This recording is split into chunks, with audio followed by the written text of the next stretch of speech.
अगर आप भी एक नॉर्मल टैरो रीडिंग से परे मेरी तरह एनर्जी शिफ्ट्स, डायमेंशंस और साथ ही साथ हमारे कमर्शियल वर्ल्ड में हमारी इन्वेस्टमेंट्स या फिर मौसम कैसे रहने वाला है, आगे मुझे ट्रैवल करना चाहिए नहीं करना चाहिए, मेरा परिवार किस तरह रहेगा, सब सेफ रहेंगे, इन सभी प्रश्न जो पीछे 2026 में सबके माइंड में टेंशन का कारण रहे हैं, ट्रैवल करें न करें, इन्वेस्ट करें न करें, everything has become so volatile. अगर इन्हीं प्रश्नों को लेकर आप बैठे हैं और सोच रहे हैं तो ये वीडियो सिर्फ आपके लिए है, क्योंकि न सिर्फ मैं इस वीडियो में कुछ डिफरेंट और कुछ ऐसी प्रेडिक्शंस करूंगी जो अर्थ की energy, dimensional change, spiritual changes, हमारी इन्वेस्टमेंट्स, हमारी सेफ्टी और इन्हीं सब पर आधारित है। तो लव, करियर, फाइनेंस तो ऑफ कोर्स इसमें होगा ही, लेकिन इसके अलावा कुछ ऐसी चीजें जो कि आपको बाकी की वीडियोस में नहीं मिलेंगी। तो अंत तक बने रहें, क्योंकि मैं पूरा ध्यान रखूंगी कि स्पिरिचुअल से लेकर जितना डिवाइन मैसेज और चैनलिंग मुझे मिले मैं आपको प्रकाशित करती रहूं। तो अब सबसे पहले बात करते हैं कि प्रेजेंट की ऊर्जा है क्या, क्योंकि हम सब एक ऐसे शिफ्ट से गुजर रहे हैं जिसको डायमेंशनल शिफ्ट कहा जाएगा, और बहुत ही जल्दी हम 5D यानी एक ऐसी एनर्जी में जा रहे हैं। हम सब जो स्पिरिचुअल वर्ल्ड से कनेक्टेड हैं, हमें अपनी स्पिरिचुअल पावर्स में चेंजेस मिलेंगे, हमारे इमोशनल स्ट्रक्चर्स में चेंजेस आएंगे, हमारे DNA में चेंजेस आएंगे, कुछ ऐसी बीमारियां जो पहले नहीं थी, मगर कुछ ऐसे चीजें भी, पावर्स भी जो पहले नहीं थे। People are becoming more intuitive and more incline. ये सब डायमेंशनल शिफ्ट का असर है, और वीडियो में हम इन्हीं चीज़ों को एक्सप्लोर करेंगे, क्योंकि हमारी इन्वेस्टमेंट्स भी कितनी सेफ रहेंगी और हम कितना पैसा कमाएंगे वो भी हमारे शिफ्ट पर आधारित है। तो सबसे पहले जब पैसे की ही बात आ रही है तो 7 ऑफ पेंटिकल्स यहाँ बात करने वाला है कि 2026 का जो अब अगला पड़ाव है, यानी जून तक जो होना था सो हो गया। अब 2026 में जून के बाद यानी जुलाई टू दिसंबर क्या फेज रहेगा और क्या क्या एनर्जी शिफ्ट्स रहेंगी। तो सबसे पहले हम जुलाई टू दिसंबर के फेज में मनी की मूवमेंट को बहुत ज़्यादा ट्रैक करने वाले हैं, और मनी सबके दिमागों में हमेशा से रहा है, लेकिन इस समय हम उन इन्वेस्टमेंट्स की बात करेंगे जो कि प्रॉफिटेबल है। तो अब तक का स्ट्रेस ये रहा है कि market has been very volatile and unstable, तो हमें अपनी इन्वेस्टमेंट्स जो पुरानी थी उनकी सेफ्टी का कुछ नहीं पता, आगे मुझे क्या करना है मुझे वो भी कुछ नहीं पता, आने वाले समय में क्या होना चाहिए। ऐसे कुछ इन्वेस्टमेंट्स यानी प्रॉपर्टी रिलेटेड या सिक्योर्ड इन्वेस्टमेंट्स की डिमांड मार्केट में आएगी, जिसमें लोग अक्सर प्रॉपर्टी को सेफ मानते हैं, मगर मैं यहाँ आपको प्रेडिक्शन के हिसाब से लैंड एनर्जी में ज़्यादा इन्वेस्ट करने या प्रॉपर्टी ज़्यादा खरीद फरोख्त यानी 2026 के अंत में जुलाई से दिसंबर के बीच में प्रॉपर्टी आइडेंटिफाई ज़रूर कर सकते हैं, पर इमीडिएटली उस पर बयाना देना या खरीद फरोख्त के लिए मनाही है। अक्सर आपको प्राइस में काफ़ी चेंजेस देखने में आएंगे। यहीं से मैं शुरुआत करती हूँ आपकी प्रॉफिटेबल इन्वेस्टमेंट्स की। तो जब मैं बात कर रही हूँ तो every money that you save is also a worthwhile investment, या फिर ये कह लो money saved is money earned, ऐसा अक्सर हम लोग कहते पाए जाते हैं। बात यह है, लर्निंग, नॉलेज और जितनी भी ज़्यादा स्पिरिचुअल पावर्स हैं उनका विकास तेज़ी से होगा।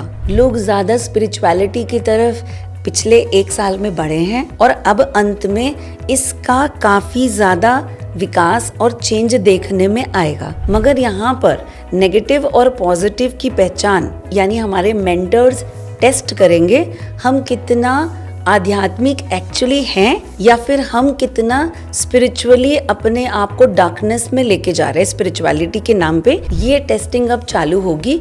हर बंदा नेगेटिविटी या नेगेटिव एनर्जी के बारे में बात कर रहा है, बट क्या उसे नेगेटिव और पॉजिटिव की पहचान है?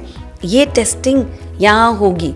तो इंसान को बार बार ये डर लगेगा, क्या मुझे नज़र लग रही है, क्या मुझे ब्लैक मैजिक कर दिया गया है, क्या मेरे काम को किसी की नज़र लग गई है, क्या मुझे बंधन है, ये वाले जो प्रश्न हैं। और क्यों सोशल मीडिया पर भी ये टॉपिक बार बार उठ रहे हैं, क्योंकि ये डिलेमा इंसान को तंग करेगा।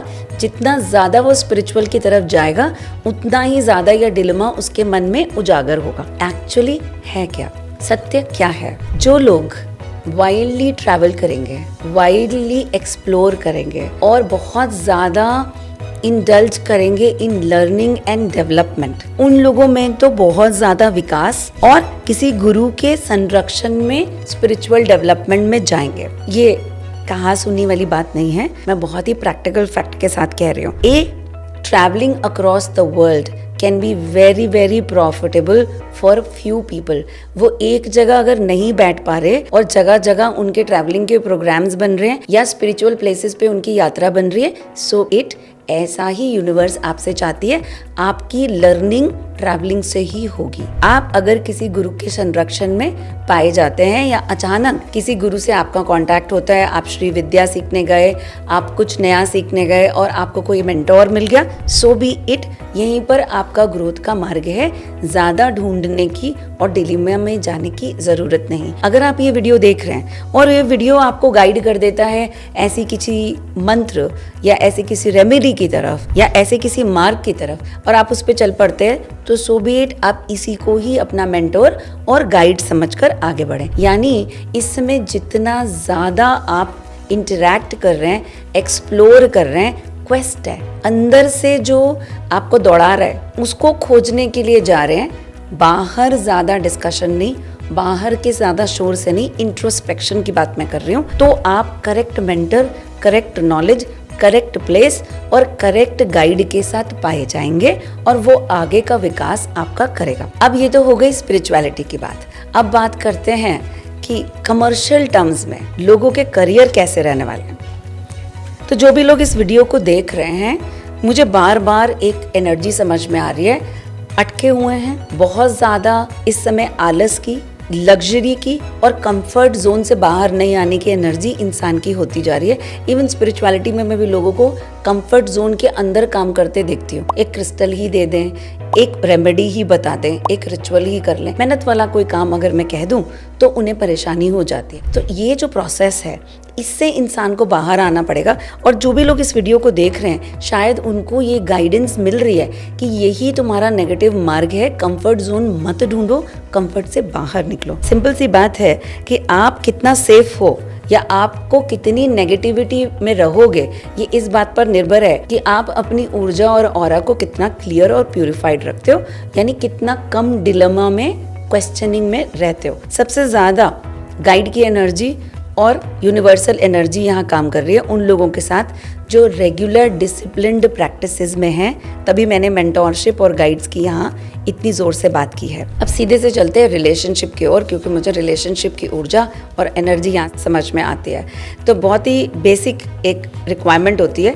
मुझे अक्सर रिलेशनशिप टूटते, यानी 2026 के अगले पार्ट में रिलेशनशिप ब्रेकअप्स और रिलेशनशिप चलेंगे ही नहीं, ऐसी ऊर्जा समझ में आ रही है। यहाँ पर बहुत मिसअंडरस्टैंडिंग्स होंगी, लॉन्ग स्टैंडिंग रिलेशनशिप्स भी क्वेश्चंस में आ सकते हैं। शक की ऊर्जा बहुत ज्यादा प्रबल होती दिखाई देगी। Third party interference, whenever I से, तो दैट डज नॉट मीन कि वहाँ एक्स्ट्रामैरिटल हो रहा है या इन्फ्लुएंस, किसी दूसरे इंसान के इन्फ्लुएंस या एनर्जी के इन्फ्लुएंस के चलते, यू नो, ऑब्सेसिव इन्फ्लुएंस होता है। मेरी दोस्ती हो सकती है, मेरा काम हो सकता है, पैसा हो सकता है, पावर हो सकती है, मेरा कंट्रोल करने की आदत हो सकती है। इन सब के चलते रिलेशनशिप सैक्रिफाइस होंगे।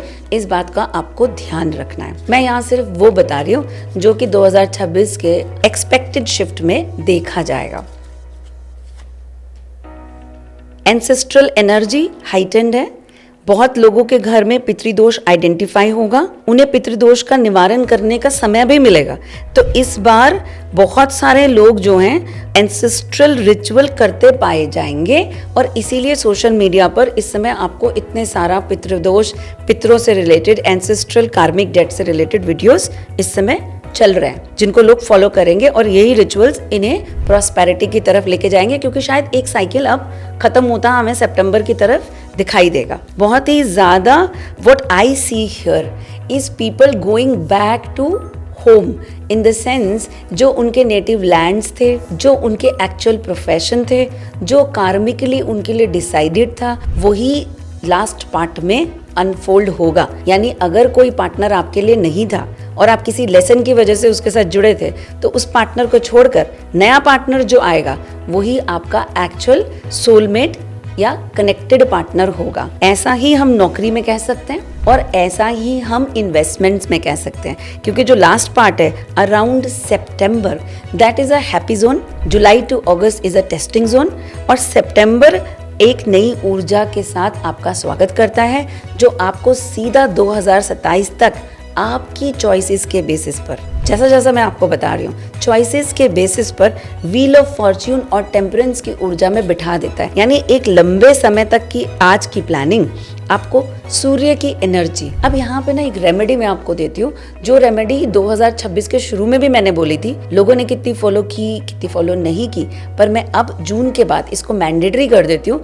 आदित्य हृदय स्रोतम और सूर्य जल अर्क, हर किसी को, जो भी ज़ोडिएक्स इसको देख रहे हो, हर किसी को, चाहे उसकी राशि में सूर्य अच्छा है, प्रॉब्लम्स हैं, दिक्कत हो रही है, उन्हें इस समय आदित्य हृदय स्रोतम और सूर्य जल अर्क जरूर करना चाहिए, क्योंकि 22 सितंबर अगर वो मेरे कहे अनुसार इसको पठन करते हैं, श्रुति करते हैं यानी सुनते हैं, या साथ ही साथ सूर्य जल अर्घ करते हैं, जो कि अक्सर 9 बजे से पहले कर देना चाहिए। जो लोग सोते हो, लेट सोकर उठते हो, वो करें, लेट करें, मगर फिर भी 9 से 10 के बीच में इसे कर लें।